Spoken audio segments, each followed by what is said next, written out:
بسم اللہ الرحمن الرحیم الحمدللہ رب العالمین والصلاة والسلام علی اشرف الانبیاء والمرسلین وعلی آلہ وصحبہ اجمعین اما بعد۔ جو طالبات اور دیگر شائقین ہماری ویڈیوز ملاحظہ کر رہے ہیں، اگر ان کے ذہن میں کوئی کوئسچن کوئی سوال پیدا ہو تو وہ کمنٹ باکس میں کر سکتے ہیں، انشاءاللہ اگلے درس میں ہم اس کا جواب دے دیں گے۔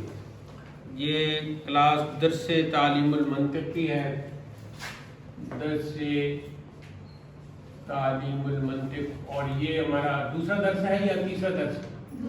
دوسرا ہے، درس تعلیم المنطق دوسرا درس ہے۔ اس میں ہم مقدمۃ العلم کو ابھی یہ جاری ہے، تو اس میں ہم پہلا نقطہ جو تاریخ منطق کا تھا وہ تو پڑھ چکے ہیں، اور دوسرا اس میں پڑھیں گے منطق کی ضرورت و اہمیت۔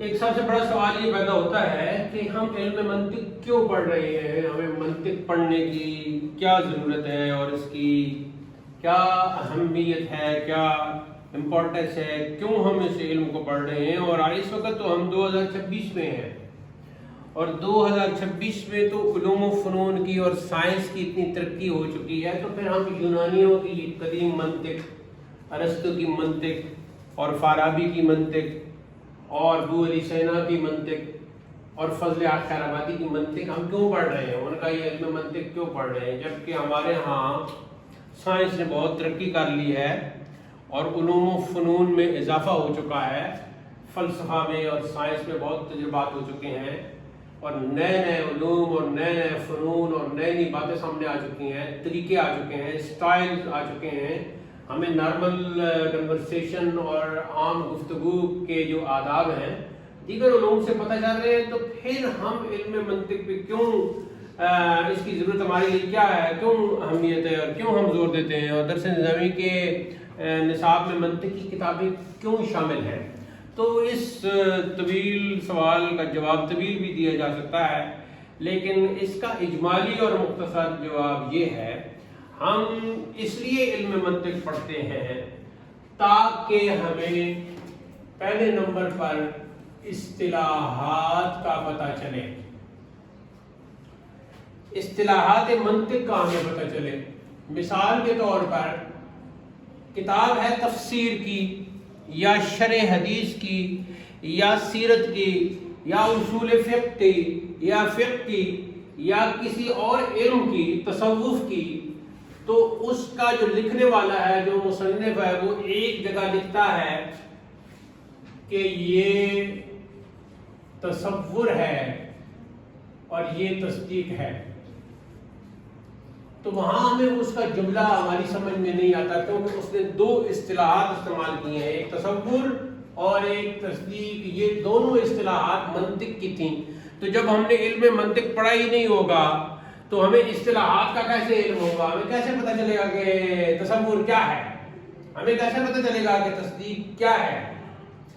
پھر جو وہ نتیجہ نکالتے ہیں، استدلال کرتے ہیں، استدلال کا مطلب ہوتا ہے دلیل پکڑنا، استدلال، اور دوسرا لفظ ہے جی نتیجہ، تو وہ کوئی استدلال کرتے ہیں، کوئی نتیجہ نکالتے ہیں، اس کے لیے منطق کی اصطلاحات، یعنی اصطلاحات سے مراد کیا ہے، ٹرمینالوجی آف منطق، لاجک، ٹرمینالوجی آف لاجک، منطق کی وہ اصطلاحات استعمال کرتے ہیں۔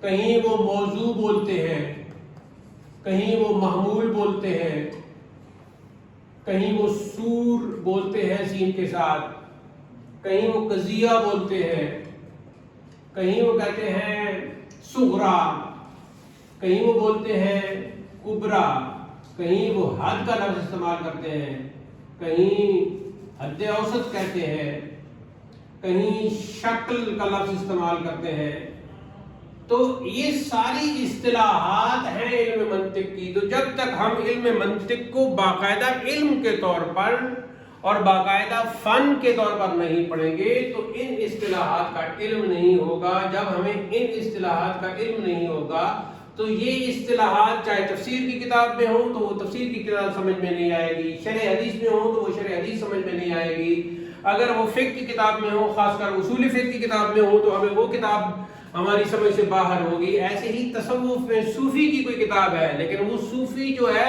پرانا صوفی ہے اور اس پر یونانی علوم کا اور خاص کر منطق کا اس پر اثر ہے تو وہ اپنی کتاب میں منطق کی اصطلاحات استعمال کرتا ہے تو وہ پھر اس کی کتاب سمجھ میں نہیں آئے گی. لہٰذا علماء نے یہ طے کیا کہ چونکہ ہمارا قدیم ذخیرہ جو ہے اس میں منطق کی اصطلاحات سے بھرا ہوا ہے اور انداز سے بھرا ہوا ہے تو اس لیے پھر ہمیں ضروری ہے کہ ہم منطق کو پڑھیں, بطور علم کے اور بطور فن کو پڑھیں.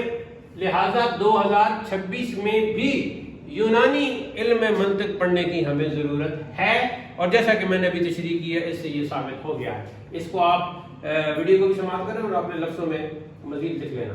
اب ہم بڑھتے ہیں دوسرے نقطہ کی طرف اور یہ تیسرا ہے اس اعتبار سے علم منطق کی تعریف, موضوع, غرض اور فائدہ.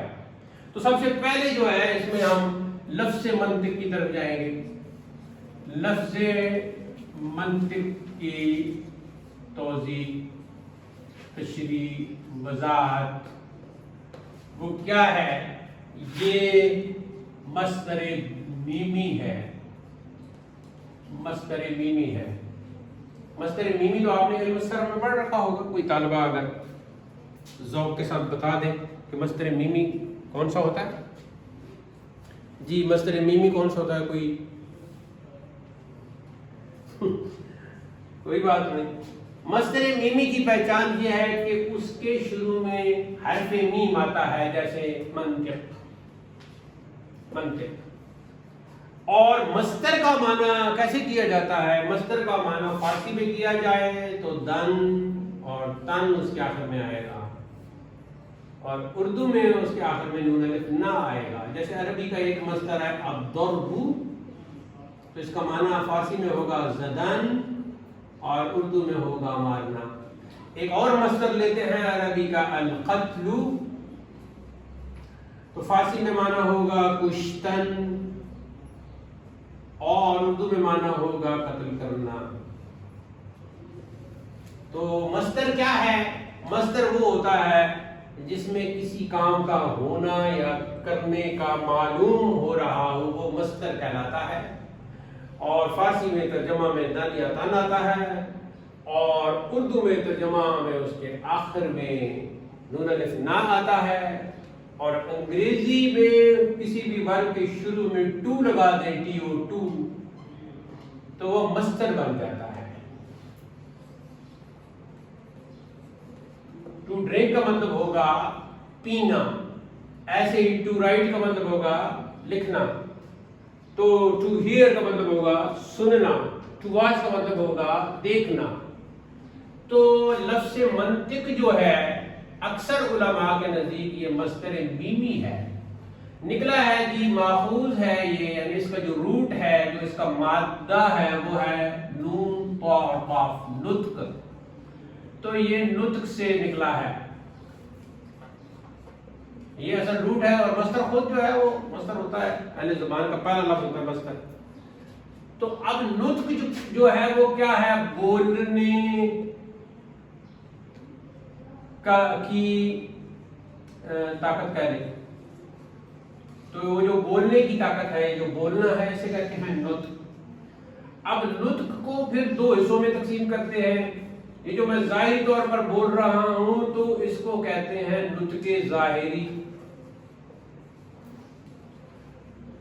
اور جو میں دماغ میں سوچتا ہوں اور اندر اندر اپنے ذہن میں باتیں کرتا ہوں تو اسے کہتے ہیں نطق باطنی.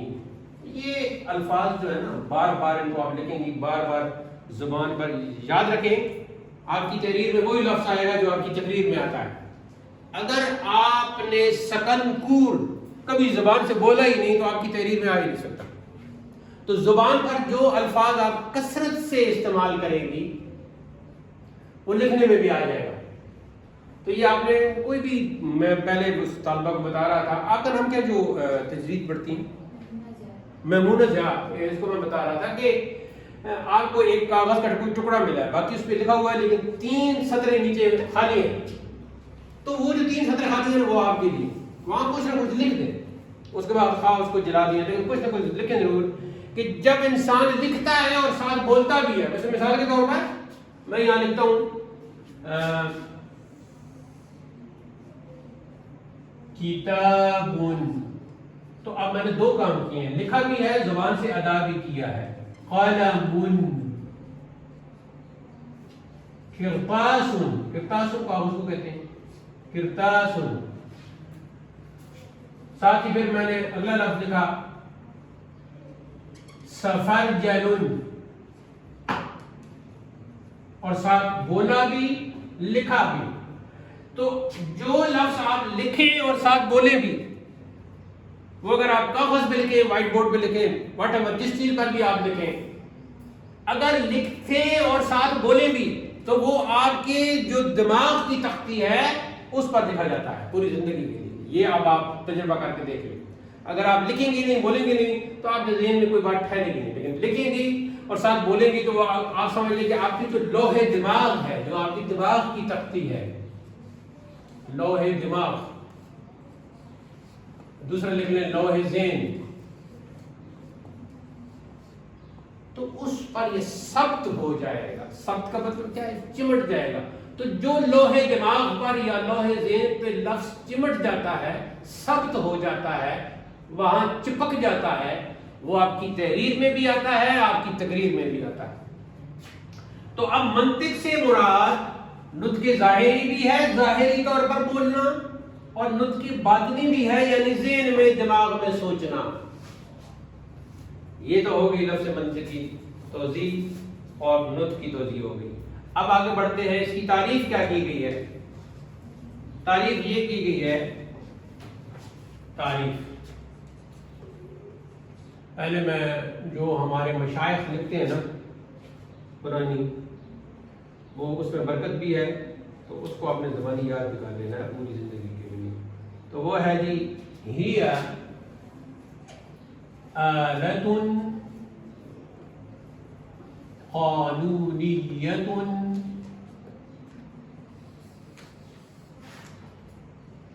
قانونیۃ تعصم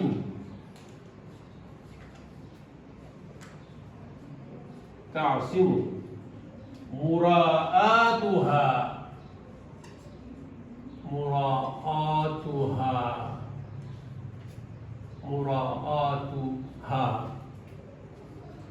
الذہن.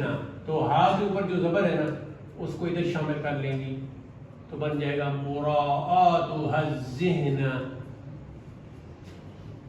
عن الخطأ.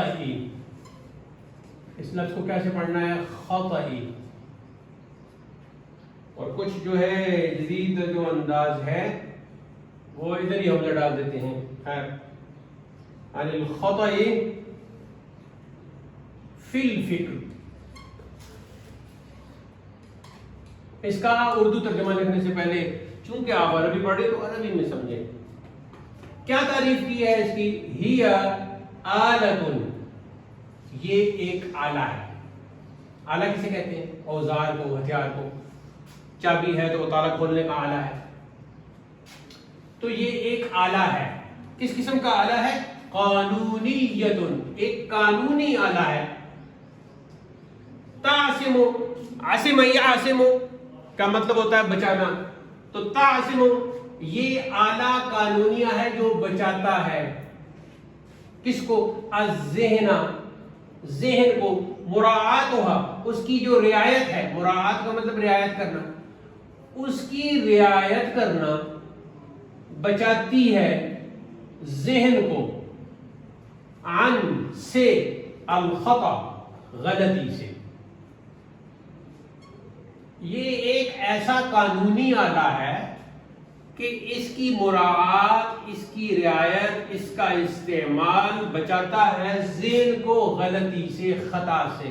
کون سی خطا سے؟ فی الفکر، جو سوچ میں ہوتی ہے. فکر کا مطلب سوچ ہوگی. اب ایک خطا ظاہری ہے کہ مثال کے طور پر آپ نے کہا عربی میں ایک جملہ دیا گیا آپ کو کہ ترجمہ کیجئے عربی میں، اردو جملہ دیا گیا میں آپ کے پاس آتی ہوں. 3 طالبات بیٹھی ہیں تو چوتھی طالبان کو کہہ رہی ہے میں آپ کے پاس آتی ہوں. تو میں ان کو کوئی بات کرنی ہے تو کہتے ہیں میں آتی ہوں، میں آپ کے پاس آتی ہوں. تو کیا کہے گی؟ انا آتی کن، انا آتی کن، میں آپ کے پاس آتی ہوں. تو اس نے انا آتی کن کہنے کے بجائے انا آتی کن، میں آپ کے پاس آتی ہوں، یہ کہنے کے بجائے اس نے کہہ دیا انا آتی کن، آتی کم، میں آپ کے پاس آتی ہوں. تو کم تو جو ہے یہ تو جمع مذکر کے لیے تھا تو اس کو تو مؤنث کن نہ کر، تو انا آتی کن کی جگہ اس نے کہہ دیا انا آتی کم، میں تمہارے پاس آتی ہوں. تو غلطی ہو گئی کہ مؤنث کی جگہ مذکر کہہ دیا. تو یہ کون سی غلطی ہے؟ یہ ظاہری غلطی ہے، یہ نطق ظاہری کی آپ کی غلطی ہے، ظاہری زبان کی غلطی ہے. علم منطق کا تعلق ظاہری غلطی کے ساتھ نہیں ہے. علم منطق کا تعلق جو سوچ میں، فکر میں غلطی ہوتی ہے اس سے بچانا ہے ذہن کو.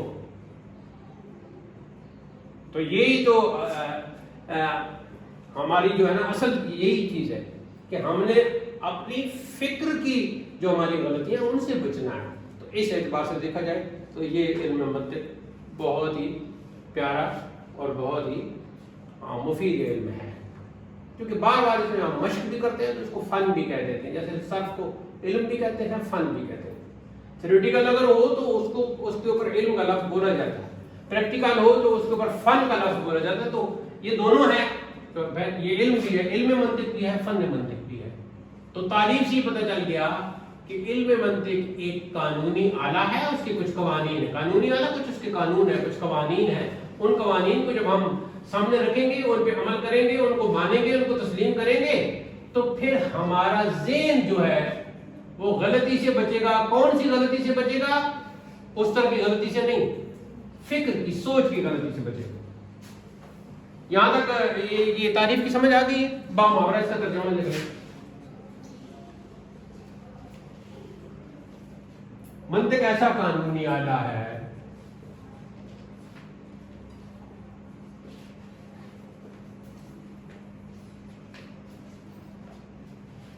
جس کی رعایت کرنے سے، تو مراد کا تو جس کو استعمال کرنے سے کر لیں، جس کو استعمال کرنے سے، یعنی جس کی رعایت کرنے سے یا جس کو استعمال کرنے کی بات ہے، استعمال کرنے سے ذہن کو فکری غلطی سے، یا یوں کر لیں جس کا، اور مختصر کر لیں، منطق ایسا قانونی آلہ ہے جس کا استعمال ذہن کو فکری غلطی سے بچاتا ہے. اور مختصر کر لیں بچاتا ہے. منطق ایسا قانونی آلہ ہے جس کا استعمال، اس کے بعد کوما، ذہن کو اوور لائن کر لیں، منطق کو بھی اوور لائن کر لیں اور قانونی آلہ کو بھی اوور لائن کر لیں اور فکری غلطی کو بھی اوور لائن کر لیں، تاکہ آپ کو پتہ چلے کہ یہاں مخصوص الفاظ کون سے ہیں. منطق ایسا قانونی آلہ ہے جس کا استعمال ذہن کو فکری غلطی سے بچاتا ہے. دوسرے نمبر پر ہے جی موضوع، جس چیز کے عوارض ذاتیہ سے جو بات کی جاتی ہے نا وہ موضوع ہوتا ہے. تو اس میں لفظ اگر سے مشکل ہے لیکن آگے جا کے ان کی وہ ہو جائے گی، وضاحت ہو جائے گی. فی الحال آپ نے الفاظ یاد کر لینے ہیں: معرف و قول شارح. معرف اور قول شاعر، قول شاعر. اچھا اسی کو دوسرے لفظوں میں کہتے ہیں، یا اس کے ساتھ شامل کر لیں اور دلیل و حجت. مورخ اور قول شارع اور دلیل و حجت، یہ اس کا موضوع ہے. آگے جا کے خود اس کی وضاحت ہو جائے گی. فی الحال آپ نے یہ الفاظ یاد رکھنے، مورخ، قول شارع اور دلیل اور حجت.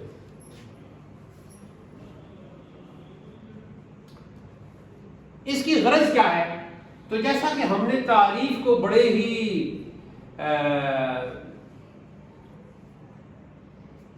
احسن انداز میں ہم نے سمجھ لیا ہے تعریف کو، تو غرض تو ہمیں اس کی پتہ چل گئی. ذہن کو فکری غلطی سے بچانا، یہ اس کی غرض ہے. ذہن کو فکری غلطی سے بچانا.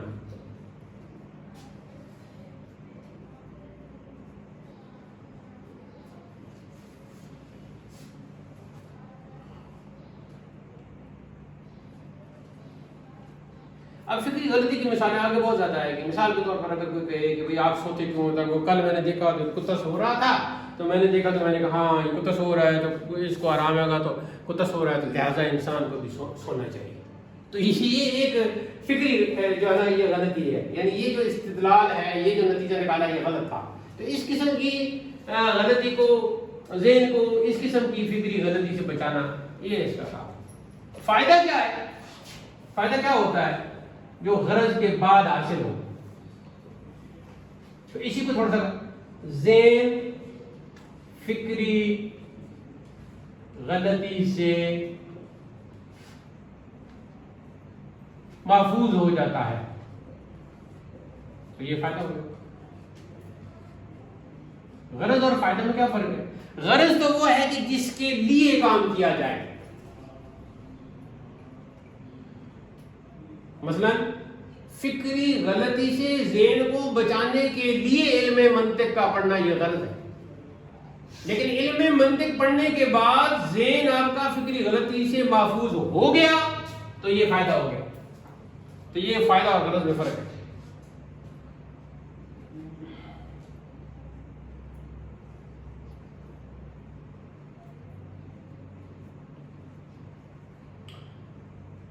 یہاں تک بات آپ کی سمجھ میں آ گئی، خاص کر تعریف سمجھ میں آ گئی. اب ہم آگے چلتے ہیں. یہاں ایک لفظ استعمال ہوا ہے، هي آلة قانونية تعصم مراعاتها الذهن عن الخطأ في الفکر. اور اردو ترجمہ بھی ہم نے اس کا پڑھ لیا. تو یہاں ایک لفظ ہے جو چھایا ہوا ہے تعریف میں، وہ ہے جی الذہن، اور فارسی اردو میں ذہن. یہاں ایک سوال پیدا ہوگا کہ ذہن کیا ہے؟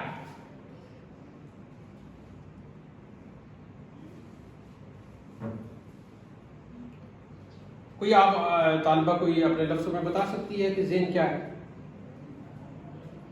ذہن کو سمجھنے سے پہلے ذرا ہم آئینے کی طرف جاتے ہیں. تو یہ ہے جی آئینہ. یہ آئینہ ہے یا یہ آئینہ ہے؟ تو جب ہم آئینے کے سامنے آتے ہیں تو کیا ہوتا ہے؟ ہماری صورت آئینے میں آ جاتی ہے. کیا ایسا ہوتا ہے یا نہیں ہوتا؟ ہاں. آئینے کے اندر یہ کمال ہے. دیکھیں شیشہ اور آئینہ میں فرق ہے نا. شیشہ وہ ہوتا ہے جس سے نظر پار ہو جاتی ہے، جیسے یہ لگا ہوا. لیکن آئینہ وہ ہوتا ہے جس میں آپ کی جیسی بھی شکل اللہ نے بنائی ہے وہ صورت، وہ شکل سامنے نظر آ جاتی ہے. آئینے کا کمال کیا ہے؟ آئینے کا کمال یہ ہے، آئینہ بنانے والوں نے جو آئینہ بنایا تو انہوں نے وہ پانی سے غالباً یہ تصور لیا کہ جب پانی سورج بھی ہو اور پانی کے پاس بندہ جائے تو پانی آئینے کی طرح نظر آتا ہے اور اس کے اندر بندے کو اپنی شکل اور صورت نظر آتی ہے. تو وہاں سے آئینے کا تصور ہوا. تو سر آپ کی طرح آئینہ بنایا. اچھا اب آئینے کے سامنے جیسے ہی آپ آئے تو آپ کی شکل جو ہے وہ آئینے میں نظر آنا شروع ہو گئی. آپ کی صورت آئینے کے اندر آ گئی. تو ذہن کو بھی آپ آئینہ سمجھ لیں.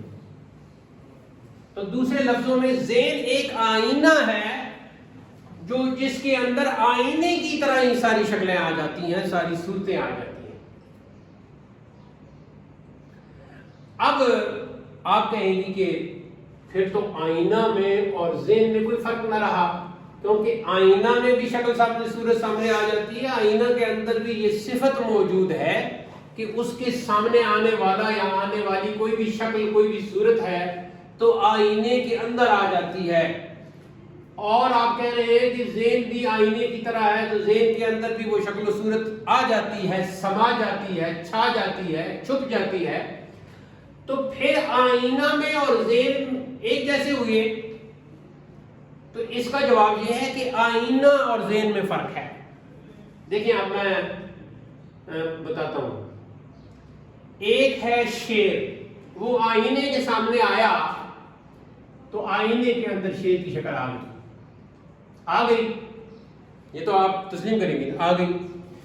اب جب شیر اس آئینے کی حد سے پرے چلا گیا تو آئینے کے اندر وہ جو شیر کی صورت اور شکل آئی تھی وہ ختم ہو گئی. کیا ایسے ہے یا نہیں؟ ایسے ہے. اب آپ اپنے ذہن میں شیر کی شکل لائیں, موجود ہے. تو پہلا فرق یہ ہے کہ آئینے کے اندر جو شکل و صورت نظر آتی ہے وہ آئینہ کی حد سے وہ شکل پرے چلی گئی تو آئینہ سے ختم ہو گئی, لیکن ذہن میں وہ ختم نہیں ہوتی. تو یہ پہلا ہے فرق ہے آئینے میں اور ذہن میں. یعنی ذہن کے اندر, آئینے کے اندر بھی صورتیں چھپتی ہیں, سماتی ہیں. ذہن کے اندر بھی صورتیں سماتی ہیں, شکلیں سماتی ہیں. آئینے کے اندر شکلیں اسی وقت تک سمائی رہتی ہیں جب تک کہ وہ شکل سامنے ہو. جیسے ہی شکل ہٹی تو وہ سمانا, شکل کا سمانا بھی ختم ہو گیا. لیکن ذہن میں جو شکل سماتی ہے وہ سمائی رہتی ہے. یہ ذہن ایسا آئینہ ہے, اس میں سمائی رہتی ہے, نہیں ہٹتی. گھر کے کسی فرد کی شکل آپ ابھی سامنے لائیں, اس وقت بھی آپ کے ذہن میں وہ موجود ہے, وہاں سے نہیں ہٹ گئی جبکہ وہ بندہ سامنے نہیں ہے. مرے ہوئے کی شکل سامنے لائیں, آپ کے سامنے ہے, آپ کے ذہن کے آئینے کے اندر ہے. آپ تمام طالبات مرے ہوئے کو سامنے لائیں, آگے سامنے یہ دیکھیں تو آپ کے ذہن کا جو آئینہ ہے اس کے اندر مرے ہوئے کی شکلیں بھی موجود ہیں. اچھا, ایک تو یہ ہو گیا. دوسرا یہ ہے کہ آئینہ ایک ایسی چیز ہے کہ کاش کی طرح آئینہ ہوتا. یار اس موبائل کو ہم آئینہ سمجھ لیتے ہیں. اس میں ابھی وہ کال ہے, کال جاری. اچھا خیر, اس کو ہم نے آئینہ سمجھ لیا, اس کو ہم نے آئینہ سمجھا, اس کو یہاں سے پکڑا, یہاں پھر رکھ دیا. اس کا کیا مطلب ہوا کہ آئینے کو ہم چھو سکتے ہیں لیکن ذہن کو ہم چھو نہیں سکتے.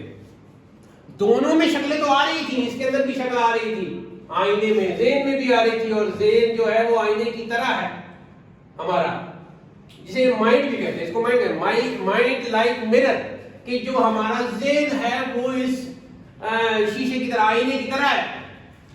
مگر آئینے کو ہم چھو سکتے ہیں, جیسا کہ اس کو آئینہ سمجھ کر ہم نے فرض کر کے اس کو چھوا تھا, لیکن ذہن کو ہم چھو نہیں سکتے. یہ دوسرا فرق ہو گیا.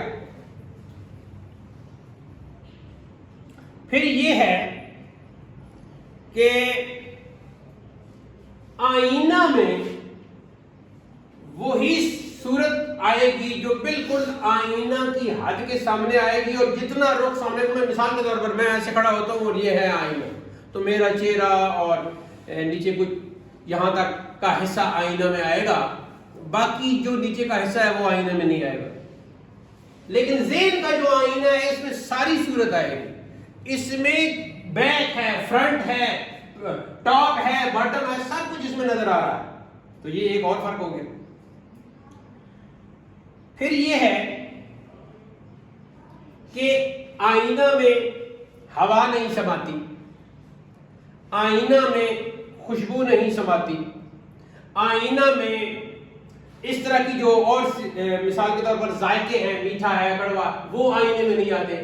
لیکن ذہن ان ذائقوں کو اس ہوا کو، ان خوشبوؤں کو بھی ذہن کا آئینہ سمجھ رہا ہے. تو یہاں سے بھی اندازہ کر لیں فرق کا.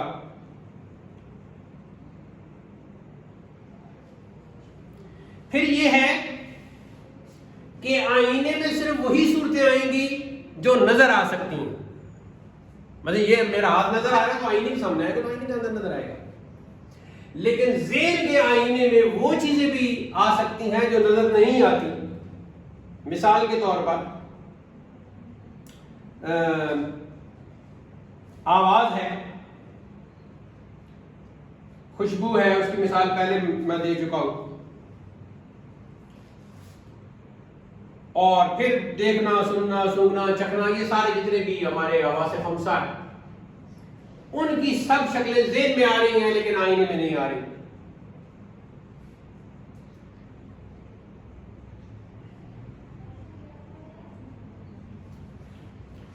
کیونکہ بہت سی ایسی چیزیں بھی ہوتی ہیں جو ان حواس خمسہ سے باہر ہوتی ہیں. مثال کے طور پر دیکھی بھی نہیں جا سکتی، اس کو چھوا بھی نہیں جا سکتا لیکن محسوس کیا جا سکتا ہے. جیسے ہوا، ہوا کو دیکھا بھی نہیں جا سکتا، ہوا کو چھوا بھی نہیں جا سکتا لیکن ہوا کو محسوس کیا جا سکتا ہے. درد کو دیکھا نہیں جا سکتا لیکن درد کو محسوس کیا جا سکتا ہے. پیاس کو دیکھا نہیں جا سکتا لیکن پیاس کو محسوس کیا جا سکتا ہے. علم کو دیکھا نہیں جا سکتا لیکن علم کا ذہن میں ایک تصور آ سکتا ہے کہ میرے پاس کتنا علم ہے اور میرے پاس کتنا علم نہیں ہے. ایسی جہل اور جہالت ہے. تو یہ ساری چیزیں ایسی ہیں کہ ان کو دیکھا نہیں جا سکتا، سنا نہیں جا سکتا، سونگا نہیں جا سکتا، چکھا نہیں جا سکتا، لیکن ذہن میں پھر بھی ان کا ایک تصور موجود ہے. اب یہ جو ذہن ہے انسان کا، مراعات و ذہن تعصم مراعات و ذہن بچاتی ہے اس کی رعایت ذہن کو عن الخطا فی الفکر، سوچ کی غلطی سے بچاتی ہے. تو یہ جو ذہن ہے پھر اس کی کیا تعریف بنے گی؟ تو اس کو آپ آسان اور سادہ لفظوں میں ذہن کی تعریف لکھیں گے. ذہن کی تعریف،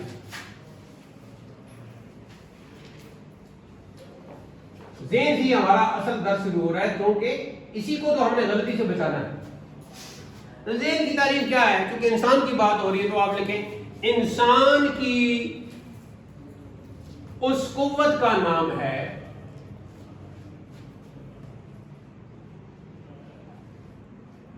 انسان کی اس قوت کا نام ہے جس میں اشیاء، اور بریکٹ میں چیزوں لکھ لیں، جس میں اشیاء ان بریکٹ چیزوں کی صورتیں سماتی ہیں. سماتی ہیں سین کے ساتھ، صورتیں سماتی ہیں، چھپتی ہیں، آتی ہیں.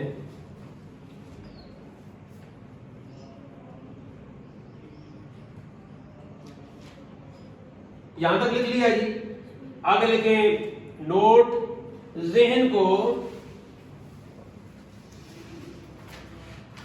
قوت دراکہ اور قوت مدرکہ بھی کہا جاتا ہے. ایک ہی بار زندگی میں یہ الفاظ آپ نے یاد کرنے ہیں، قوت دراکہ اور قوت مدرکہ.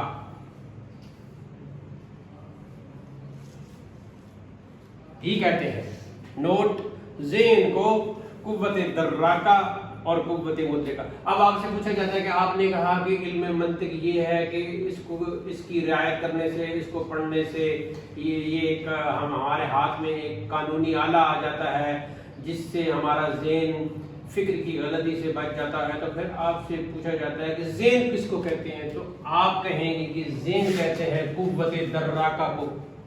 تو اب وہ پھر پوچھتے ہیں کہ قوت دراکہ کیا ہوتی ہے؟ تو آپ کہیں گے قوت مدرکہ. پھر پوچھا جائے گا کہ قوت مدرکہ کیا ہے؟ تو آپ کہیں گی کہ انسان کی وہ طاقت جس میں اشیاء یا چیزوں کی صورتیں، شکلیں سماتی ہیں.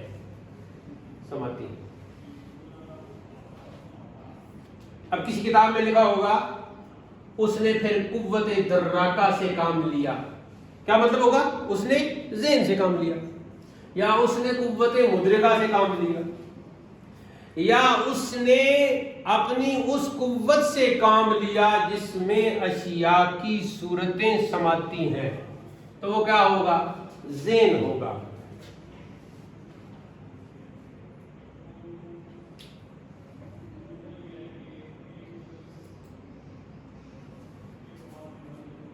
اب آپ کی کتاب کہاں سے شروع ہو رہی ہے؟ یہ کتاب مجھے پسند نہیں، مطلب عجیب لوگ آ گئے ہیں پرانے بزرگوں کی کتابیں چھوڑ کے ان 75% جاہلوں کی کتابیں آ گئی ہیں جنہیں نہ کتاب لکھنے کا پتہ اور نہ. تو یہ علم سے اب شروع ہو رہا ہے. یہ بنیادی چیزیں ہیں جو ہم نے پڑھ لی ہیں. کل انشاءاللہ پھر ہمارا جو درس ہوگا وہ علم سے شروع ہوگا. علم کیا ہے؟ تو آج کا جو سبق ہے اس کے حوالے سے کوئی آپ کے ذہن میں کوئی سوال آتا ہے تو کر لیجیے تاکہ ریکارڈ ہو جائے. کسی کے ذہن میں کوئی سوال ہے؟ ٹھیک ہے. تو آج کا درس اختتام پذیر ہوتا ہے. اللہ تعالی ہمیں علم نافع عطا کرے اور اس کے بعد حسن عمل کی توفیق ارزانی فرمائے. وآخر دعوانا الحمدللہ رب العالمین.